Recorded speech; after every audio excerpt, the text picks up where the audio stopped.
Ya, kelebihannya kripto itu satu yang paling kuat itu adalah kita bisa bertransaksi cross border antar negara tanpa perantara.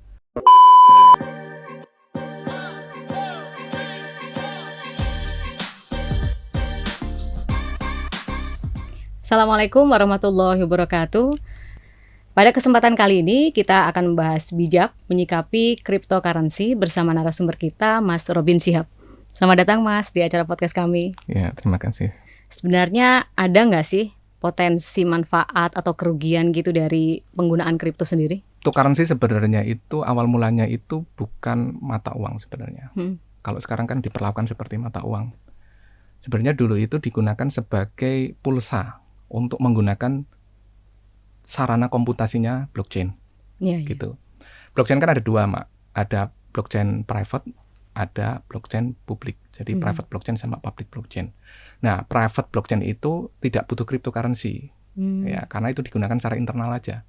Karena mereka yang pakai server-server mereka sendiri, bayar listrik sendiri dan lain sebagainya. Sementara kalau public blockchain itu kan publik ya. Kita tidak punya servernya sendiri, tetapi orang-orang lain yang pada urun komputernya istilahnya. Pada patungan komputernya untuk digunakan secara umum oleh siapapun, itu kan harus ada, tidak diberikan secara gratis, sehingga harus ada intensif. Kalau kita bertransaksi di menggunakan jaringannya blockchain, ada biaya transaksinya juga, tetapi itu disebarkan kepada orang-orang yang punya komputer ini, yang urunan istilahnya. Jadi konsepnya seperti itu. Nah, disitulah berarti kan muncul sebuah token namanya, insentif yang digunakan untuk istilahnya biaya pulsanya, gitulah pulsanya. Biar kita bisa nelpon kita harus ada pulsa, biar kita bisa menggunakan jaringan blockchain kita harus membayar dalam bentuk pulsa itu. Nah, pulsa ini yang akhirnya semakin ke sini memiliki nilai yang tinggi. Sehingga itu akhirnya jadi diperdagangkan, ditransaksikan, dan muncullah menjelma menjadi cryptocurrency seperti saat ini. Ya, kelebihannya kripto itu satu yang paling kuat itu adalah kita bisa bertransaksi cross border antar negara tanpa perantara. Itu kelebihan yang tidak bisa ya sampai saat ini yang melakukan itu kayak Visa, Mastercard dan lain sebagainya itu melalui kustodian, ya, melalui ada orang yang menjembatani. Sementara kalau kripto itu tanpa kustodian dan bisa dengan transaksi dengan cepat, plus dia bisa cross border. Itu kelebihan yang paling kuat, manfaat yang paling nyata ya dari cryptocurrency. Nah, tetapi ada juga mudaratnya juga. Ya, ada mudaratnya. Ya, semua produk itu ada plus minusnya, ya. Pisau bisa dipakai buat masak, bisa buat ngerampok, seperti itu. Sama cryptocurrency bisa juga dipakai untuk melakukan transaksi cross border yang cepat, bisa juga digunakan untuk pencucian uang. Banyak sekali yang melakukan pencucian uang. Walaupun ya tidak, ya semua hal bisa pakai mencuci uang sebenarnya, nggak cuma kripto ya. Ada plus minusnya. Nah, belum lagi muncul begitu hype, banyak sekali orang-orang yang memanfaatkan itu juga untuk penipuan. Nah, untuk penipuan, sehingga ada dua hal manfaatnya tadi itu kita bisa bertransaksi secara cross border, kedua kita bisa juga untuk gunakan untuk membuat program yang desentral, maksudnya program ini tidak dimiliki atau dikuasai oleh salah satu pihak ya, bisa untuk menjaga untuk menjaga sebuah data yang tidak bisa berubah. Jadi ada beberapa karakter yang ada di blockchain tapi tidak ada di infrastruktur komputasi lainnya, instrumen komputasi lainnya. Nah, itu manfaatnya yang nyata itu. Adapun mudaratnya sekarang dipakai buat trading. Oh gitu. Nah, sehingga banyak orang yang kalau beli kripto bisa langsung kaya gitu. Sehingga banyak yang terlena itu asal beli, ya padahal sama aja. Resikonya kayak trading mata uang, forex dan trading saham. Ya itu bisa naik bisa turun.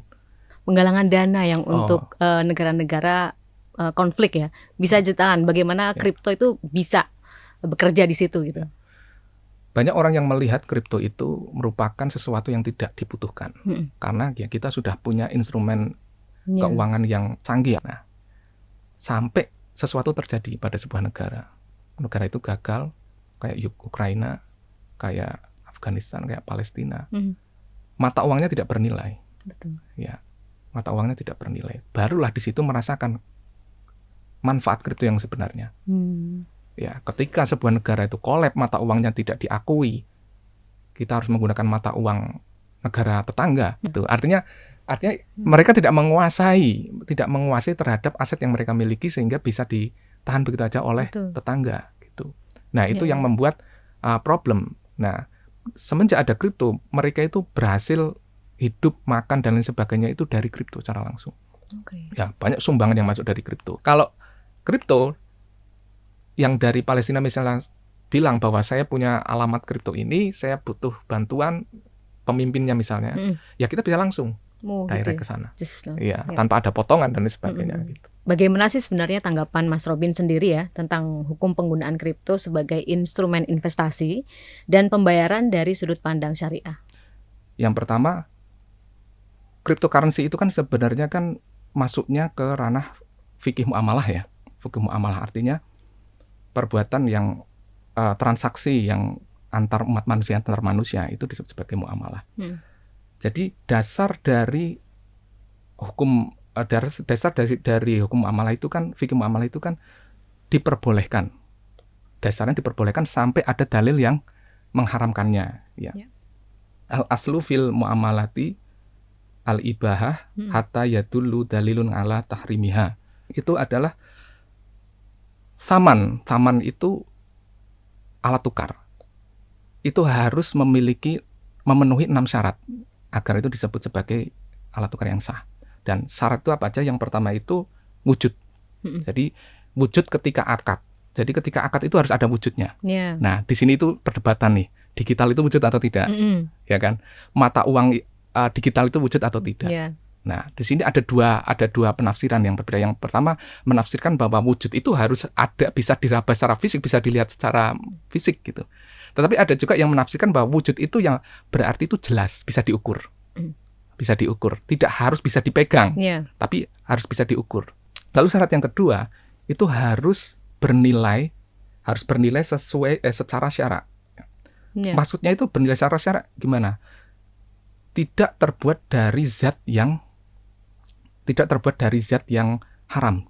Contoh seperti najis, najis, kotoran, darah dan sebagainya. Itu kan sudah jelas itu barang yang berunsur yang haram ya, unsurnya sudah haram, tidak terbuat dari itu. Nah, kripto tadi memenuhi yang pertama itu maujud kalau menggunakan definisi maujud itu bisa diukur, bisa diukur kripto. Nah, yang kedua itu bernilai secara syarak, berarti tidak terbuat dari bangkai, tidak terbuat dari yang haram. Itu sudah memenuhi syarat juga. Kripto tidak terbuat dari itu. Lalu yang ketiga itu bermanfaat secara syarak maupun secara adat, tradisi, al-urf. Lalu yang keempat itu bisa diserah terimakan secara nyata. Artinya barang itu ketika diserah terimakan itu nyata barangnya itu serah terimanya ada. Lalu yang kelima bisa dikuasai. Jadi barang yang akan kita serah terimakan itu bisa dikuasai secara penuh kita. Yang nggak bisa dikuasai contoh apa? Jual burung yang masih terbang. Ya, burung masih terbang kita jual. Mas, saya di area situ ada burung 3 masih terbang, tak jual. Nah, itu bagaimana kamu bisa menjual? Kamu nggak menguasai dia gitu. Dia bisa kabur kapan aja.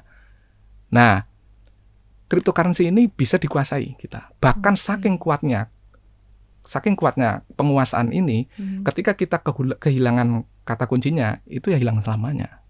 Karena tidak ada satupun orang yang bisa memindahkan itu selain kata kunci yang kita miliki. Nah, jadi penguasaan terhadap kepemilikan itu nyata, kita menguasai itu. Nah, itu kripto memenuhi syarat itu. Lalu yang terakhir itu diketahui oleh kedua belah pihak. Ya, artinya barang yang akan kita transaksikan itu jelas bisa diketahui kedua belah pihak. Kripto ketika ditransaksikan itu pasti ada catatannya. Kripto sendiri di blockchain sendiri itu kan sebenarnya open ledger. Jadi kayak catatan terbuka yang bisa dikonfirmasi, bisa dilihat oleh orang seluruh dunia. Sehingga itu bisa diketahui oleh semua pihak sebenarnya. Nggak hanya kedua belah pihak, tetapi semua pihak. Gitu.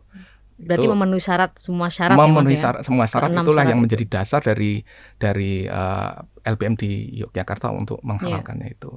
Nah, Sobat Syafiq, udah kebayangkan bagaimana sebaiknya kita menyikapi perkembangan dunia ekonomi digital terutama terkait dengan cryptocurrency. Di tengah segala kelebihannya, tentu kita harus memahami potensi kerugian supaya terhindar dari hal-hal yang di luar nilai syariah. Marilah menjadi umat yang cerdas dan bijak dalam menyikapi perkembangan dunia digital yang sangat dinamis. Saya Maria Fauzi, undur diri dulu dan sampai jumpa lagi. Wassalamualaikum warahmatullahi wabarakatuh.